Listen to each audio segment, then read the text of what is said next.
తెలివిగల కుందేలు. కొండపల్లి అడవికి కొదమసింహం రాజుగా ఎన్నికయింది.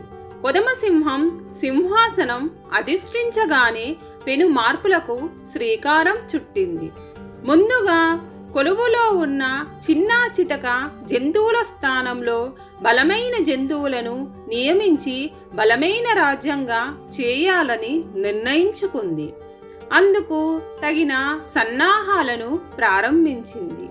ఇది మంచి పని కాదు. బలవంతులతో పాటు తెలివైన వారు రాజ్యానికి ఎంతో అవసరం. కేవలం శరీర దారుఢ్యంతో అన్ని పనులు జరగవు అని మంత్రి నక్కగారు ఎంత చెప్పినా వినలేదు. మొండి పట్టుదలతో కొదమసింహం తన పంతం నెగ్గించుకుంది. ఇప్పుడు కొలువులో మంచి శరీర దారుఢ్యం గల జంతువులు పనిచేయడం ప్రారంభించాయి. ఒక అర్ధరాత్రి పెనుగాలులతో తుఫాను ప్రారంభం అయ్యింది. కొండపల్లి అడవి అంతా సర్వనాశనం అయ్యింది. ఎడతెరపి లేని వర్షం, ఈదురుగాలుల వల్ల చెట్లు పడిపోయాయి. ఓ పెద్ద కొండరాయి అత్యంత ప్రధానమైన రహదారికి అడ్డుగా పడిపోయింది. 3 రోజుల తర్వాత తుఫాను తగ్గింది. చెల్లాచెదరైన జంతువులు తమ తమ నివాసాలకు వచ్చి జరిగిన నష్టం చూసి కన్నీరు కార్చాయి. అన్నింటికంటే రహదారిపై పడి ఉన్న కొండరాయి వలన తమకు చాలా ఇబ్బంది అని గ్రహించాయి. ఈ విషయం రాజుగారికి వివరించాయి. రాజుగారు తన కొలువులో ఉన్న బలమైన సిబ్బందితో ఆ ప్రాంతాన్ని సందర్శించారు. నిజంగానే ఆ కొండరాయి వలన జంతువుల రాకపోకలకు విపరీతమైన అంతరాయం కలుగుతుందని గ్రహించి తన అనుచరుడైన ఏనుగు వైపు చూశాడు. ఏనుగు, ఇదెంత పని?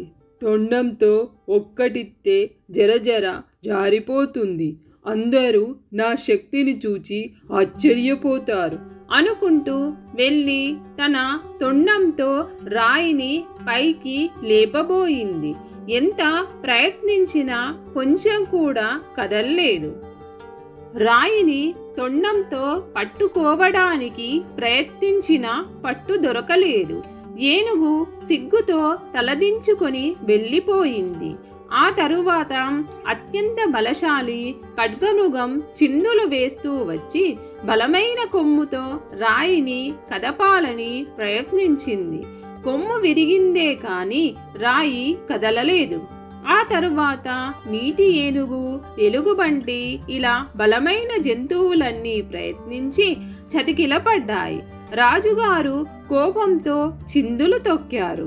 మంత్రి నక్క ముసిముసి నవ్వులు చూసి సింహం మరింత కోపంతో, అలా నవ్వుతూ చూడకపోతే పరిష్కారం సూచించలేరా అంటూ ప్రశ్నించింది. మహారాజా, మీకారోజే చెప్పాను, అన్ని పనులు శరీర దారుఢ్యంతో జరగవని.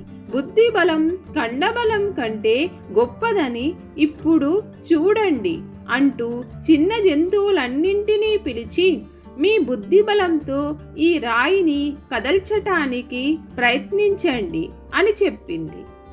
ఓ కుంటి కుందేలు మెల్లగా కొదమసింహం దగ్గరకొచ్చి వినయంగా నమస్కరించి, మహారాజా, నేను ఈ రాయిని కదిలిస్తాను అనగానే రాజుతో సహా జంతువులన్నీ ఆశ్చర్యంగా చూశాయి. రాజు సరే కాని అన్నాడు. కుందేలు కుంటుతూ చిన్న పలుగు తీసుకొనొచ్చి రాయి చుట్టూ తిరిగి పల్లంగా ఉన్న ప్రాంతంలో గుణపంతో మట్టిని తవ్వింది.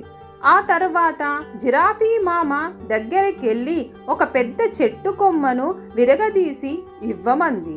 జిరాఫీ తన పొడవైన మెడను సారించి ఒక పెద్ద కొమ్మను విరిచి ఇచ్చింది. ఆ కొమ్మను కుందేలు దగ్గరకు కోతి ఈడ్చుకొచ్చింది.